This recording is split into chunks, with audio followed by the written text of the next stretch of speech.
नमस्कार। दिन भर की बड़ी खबरों के विश्लेषण के कार्यक्रम सुनिए सच में आपका स्वागत है। मैं हूं मुकेश कुमार।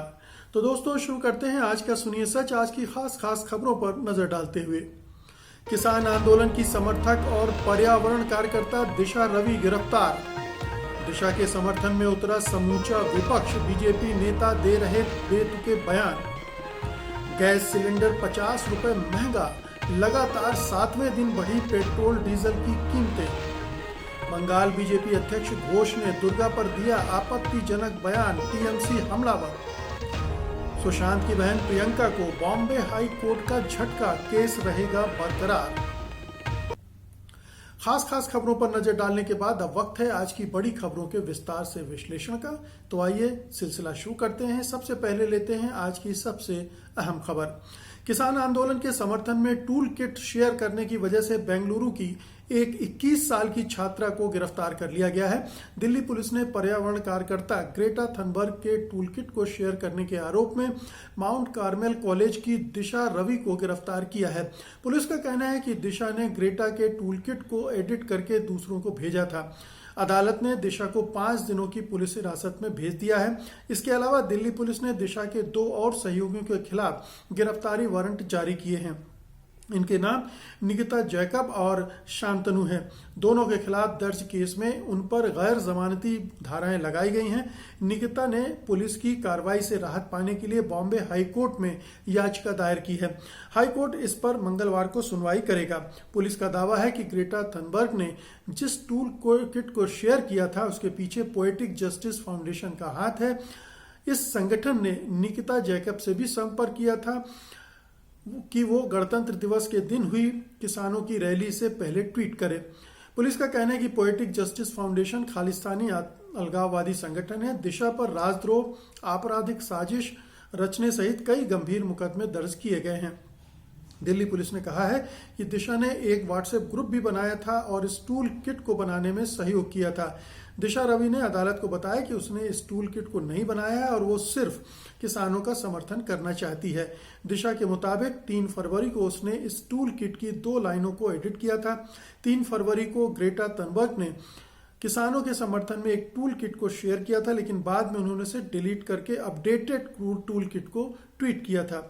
दिशा रवि की लीगल टीम के मुताबिक उसके वकील को इसकी सूचना भी नहीं दी गई थी कि उसे किस अदालत में पेश किया जा रहा है और दिशा ने खुद ही अपनी पैरवी की या नहीं की। उन्होंने इसे लेकर भी सवाल उठाए कि क्या दिशा को दिल्ली से बेंगलुरु लाते समय नियमों का पालन किया गया। तो इसको 2 स्तर पर देखा जाए। पहली बात तो यह है कि दिशा रवि की जो गिरफ्तारी हुई है क्या वो सही ढंग से हुई है। बेंगलुरु से जब दिल्ली पुलिस लाई तो उसने स्थानीय अदालत से ट्रांजिट रिमांड नहीं लिया, जो कि गलत है। दूसरी बात यह है कि उसके वकील को खबर नहीं दी कि उस किस अदालत में पेश किया जा रहा है, तो वकील अपने क्लाइंट को डिफेंड भी नहीं कर सका।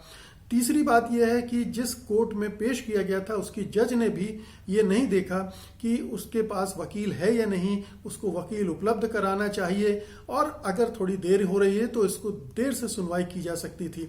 लेकिन वकील ने इन सब को दरकिनार जज ने इस सब को दरकिनार करके मामले को सुन लिया और रिमांड पर 5 दिन की दे दिए। और चाहती हो तो दिशा रवि कहीं भागी नहीं जा रही थी। उनको कह दिया जाता कि आप दिल्ली में ही रहेंगी और जो भी पुलिस को पूछताछ करना उसमें सहयोग करेंगी।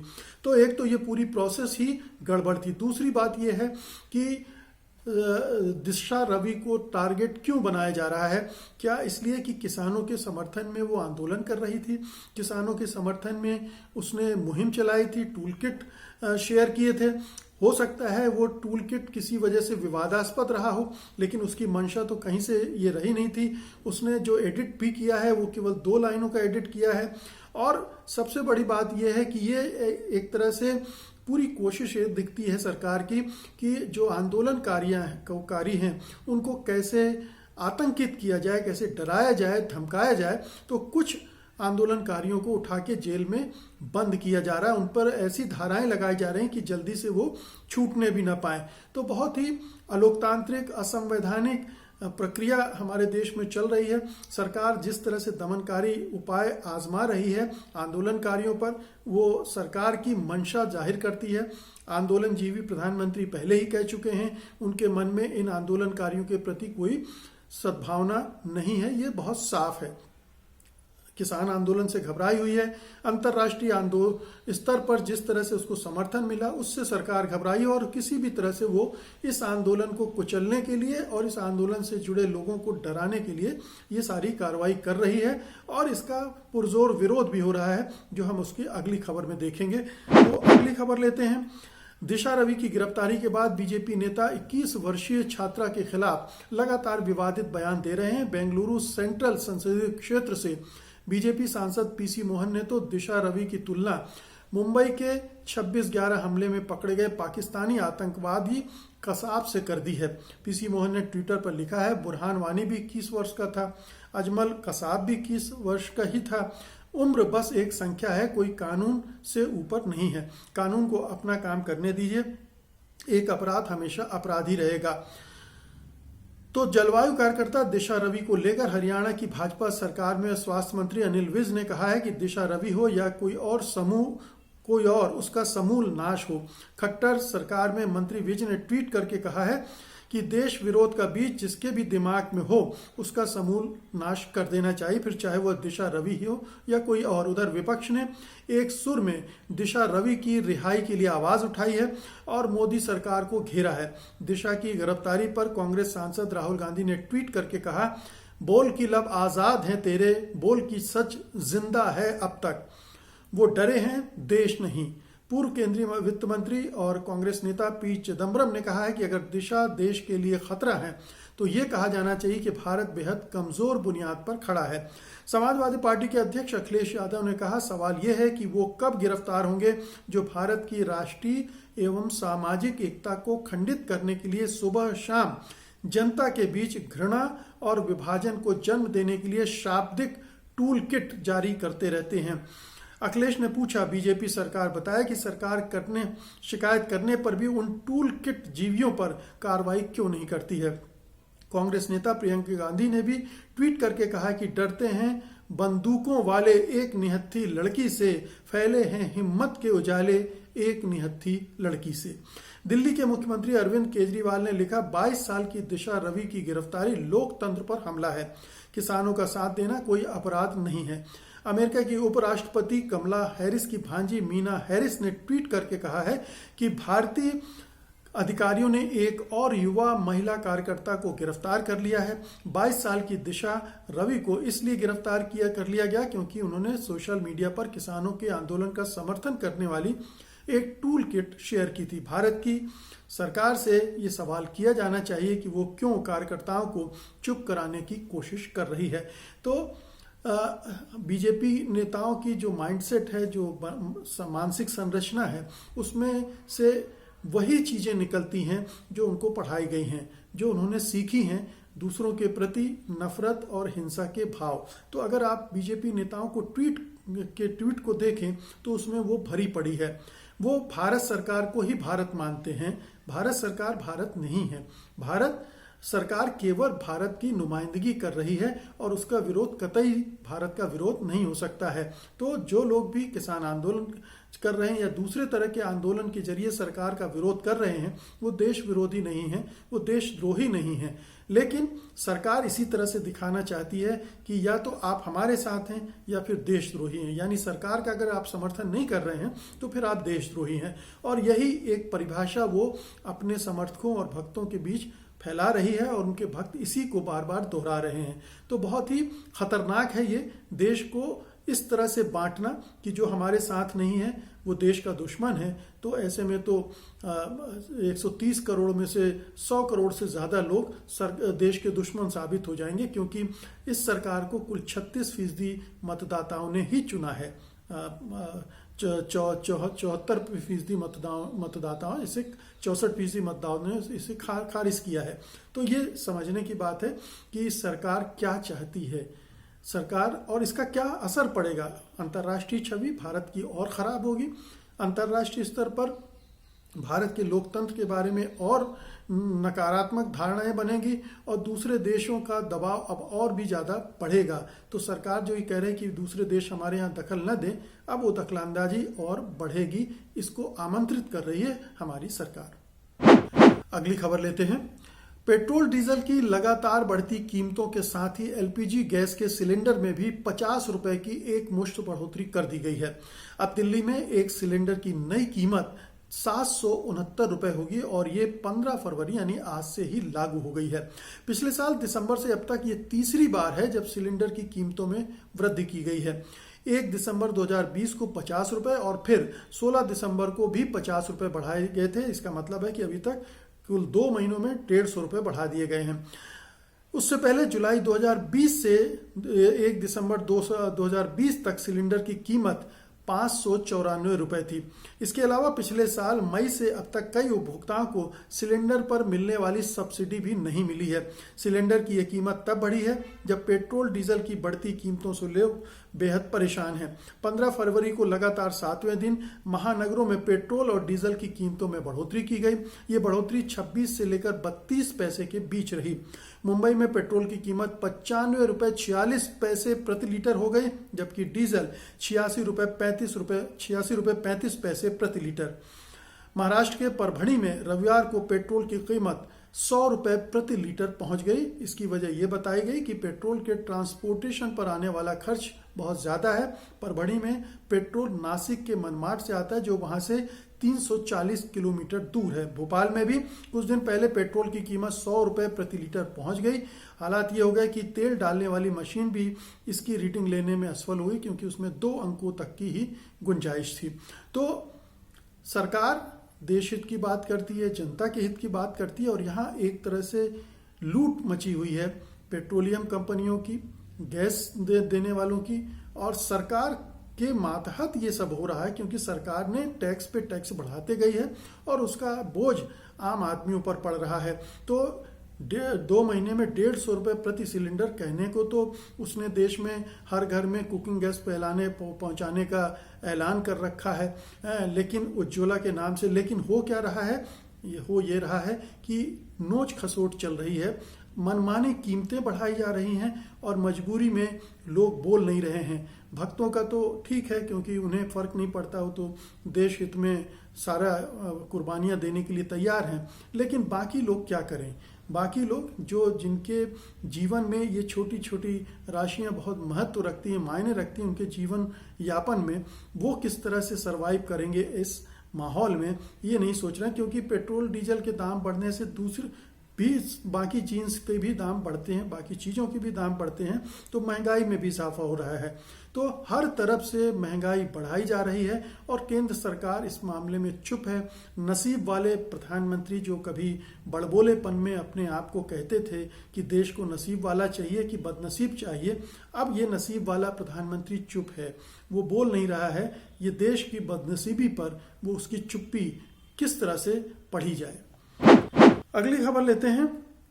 क्या पश्चिम बंगाल बीजेपी अध्यक्ष दिलीप घोष को हिंदुओं की भावनाएं आहत करने के आरोप में गिरफ्तार कर लिया जाना चाहिए?